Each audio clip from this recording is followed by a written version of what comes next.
श्रीमती धर्मशीला गुप्ता जी। माननीय उपसभापति महोदय, धन्यवाद। मैं विनियोग संख्या 2 विधेयक 2026 के समर्थन में इस सदन के समक्ष पूरे आत्मविश्वास, राष्ट्रीय दायित्व और जन विश्वास की भावना के साथ खड़ी हूं।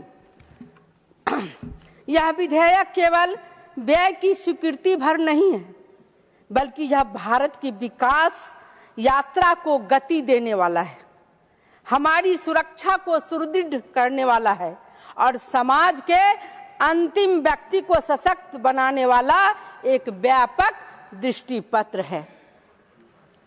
मैं अपने विचार प्रस्तुत करने से पहले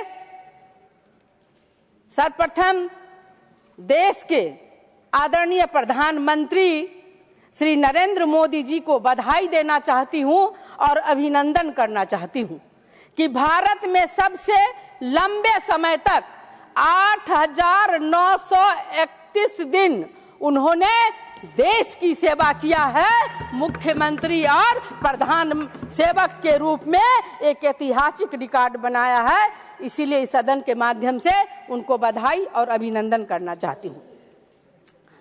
इस विधेयक के माध्यम से वित्त वर्ष 2026 और 27 के लिए भारत की संचित निधि से 1628 खरब 41 अरब 30 करोड़ 6 लाख रुपए तक की राशि के विनियोग का प्रावधान किया गया है।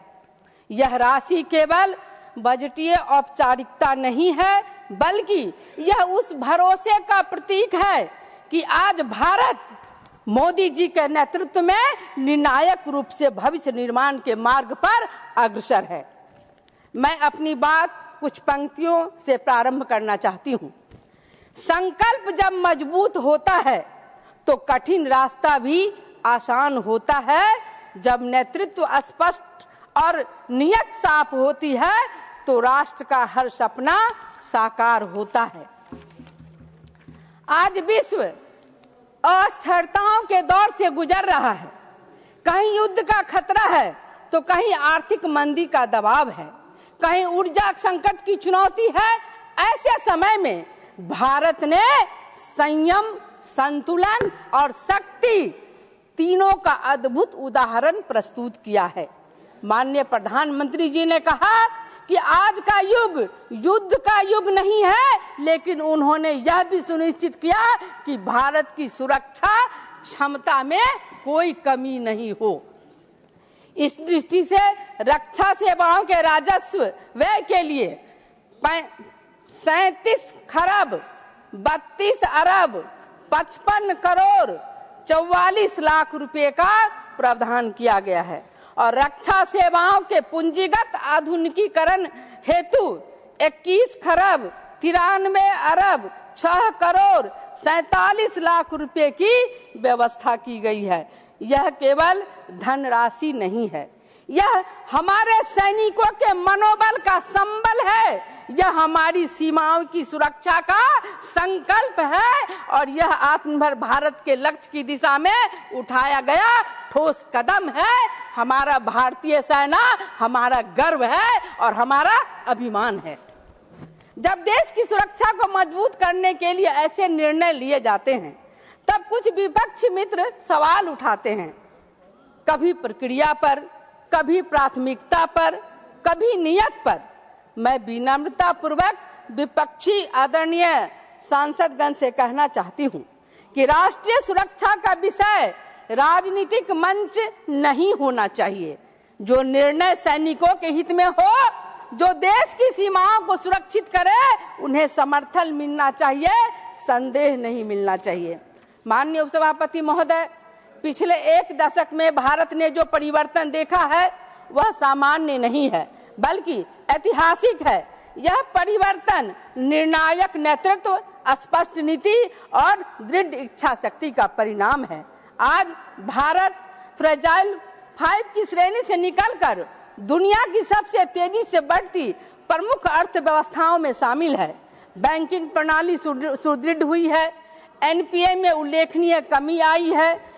डिजिटल गवर्नेंस, जीएसटी और डिजिटल भुगतान ने पारदर्शिता को नई ऊंचाइयां दी है।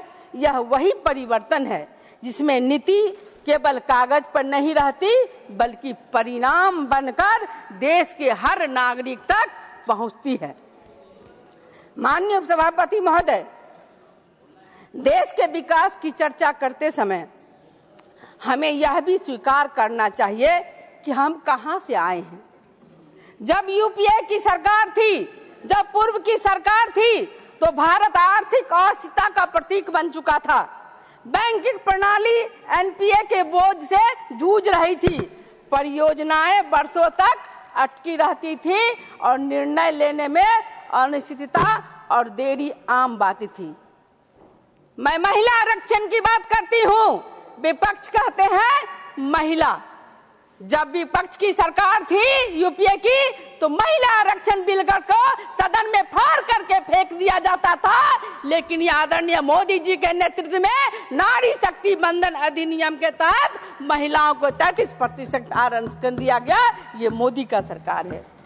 लेकिन आज हमारी सरकार नीति निर्धारण में स्पष्टता लाई है, सुधारों को गति दी है और नीतिगत लक्ष्य यानी कि पॉलिसी पैरालिसिस को समाप्त कर निर्णय आधारित शासन का स्थापित किया है। ये मोदी की गारंटी है, ये मोदी का नेतृत्व है। माननीय सभापति महोदय, लोकतंत्र में विपक्ष की भूमिका अत्यंत महत्वपूर्ण होती है। लेकिन मुझे काफी तकलीफ हो रही है कि जब मैं अपने दाहिनी ओर देखती हूँ तो सारे सीट खाली है और सारे हमारे माननीय सांसद पीठ दिखा करके बाहर चले गए हैं। कुछ विपक्षी दल तथ्यों के बजाय भ्रम फैलाने में लगे रहने, विकास के मुद्दे पर रचनात्मक सुझाव देने के बजाय निराधार आशंकाएं प्रस्तुत कर रहे हैं। हर सकारात्मक पहल में भी नकारात्मकता को खोजने का प्रयास करते हैं हमारे विपक्षी माननीय सांसद। मैं इन सदन के माध्यम से कहना चाहती हूं कि देश की जनता अब केवल विरोध के लिए विरोध को स्वीकार नहीं करती।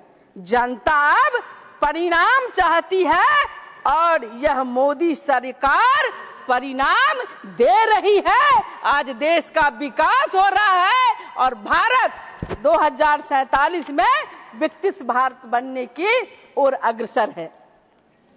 बेशक के पास कोई ठोस सुझाव होता है उसका हम स्वागत करते हैं, लेकिन केवल राजनीतिक लाभ के लिए देश की प्रगति को प्रश्नों के घेरे में खड़ा करना यह न तो लोकतंत्र के हित में है और न ही राष्ट्र हित में है।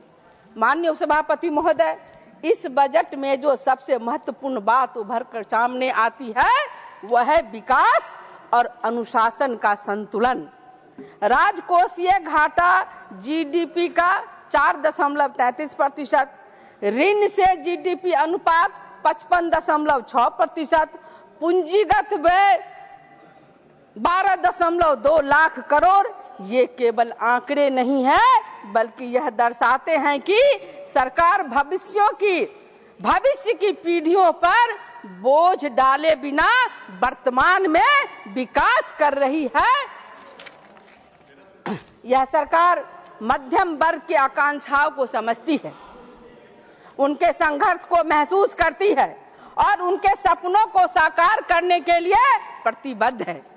इस बजट में 12 लाख तक की आय पर कर राहत का प्रावधान है, आयकर प्रणाली का सरलीकरण है, डिजिटल प्रक्रियाओं के माध्यम से पारदर्शिता और सुविधा है। यह केवल कर सुधार नहीं बल्कि यह एक ऐतिहासिक परिवर्तन है, टैक्स टेररिज्म से टैक्स ट्रस्ट की ओर। लेकिन आश्चर्य की बात है कुछ विपक्षी दल इस ऐतिहासिक राहत को भी कमतर देखने का प्रयास कर रहे हैं। मैं उनसे पूछना चाहती हूँ, क्या मध्यम वर्ग को राहत देना गलत है? क्या कर प्रणाली को सरल बनाना गलत है? क्या पारदर्शिता और विश्वास पर आधारित व्यवस्था गलत है? मैं पूछना चाहती हूँ।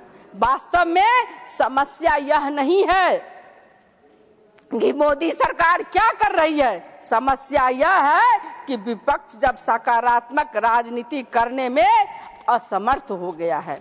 उनके पास कोई मुद्दा ही नहीं है। एक महिला जनप्रतिनिधि होने के नाते मैं विशेष रूप से ये कहना चाहती हूँ कि आज डिजिटल साक्षरता महिलाओं के जीवन में परिवर्तन का माध्यम बन गई है, और जब नारी आगे बढ़ती है तो समाज की दिशा बदलती है, और जब अवसर समान मिलते हैं तो प्रगति की गति दुगुनी हो जाती है। मैं उच्च शिक्षा के लिए 7 खरब 84 अरब 93 करोड़ 54 लाख रुपए का प्रावधान युवाओं के भविष्य में निवेश है। हमारे संजय यादव जी कह रहे थे कि 2014 की बात करते हैं, मैं 2005 से पहले की बात याद कराना चाहती हूँ कि जब बिहार में जंगल राज था तो नौकरी के बदले जमीन युवाओं से लिया जाता था और युवाओं को ठगने का काम किया था। ये था जंगल राज, ये था यूपीए की सरकार। Please conclude. अब मैं खत्म करती हूँ। मैं अंत में इतना ही कहना चाहूंगी, मैं पूरे विश्वास के साथ कहती हूं कि माननीय प्रधानमंत्री नरेंद्र मोदी जी के नेतृत्व में भारत न केवल आर्थिक रूप से बल्कि सामाजिक और वैश्विक स्तर पर भी अग्रणी राष्ट्र बनेगा। अतः मैं इस सदन से आग्रह करती हूं कि इस महत्वपूर्ण विधेयक को पारित कर देश की विकास यात्रा को और गति प्रदान करें। धन्यवाद। Thank you. श्रीमान मोकरिया राम भाई।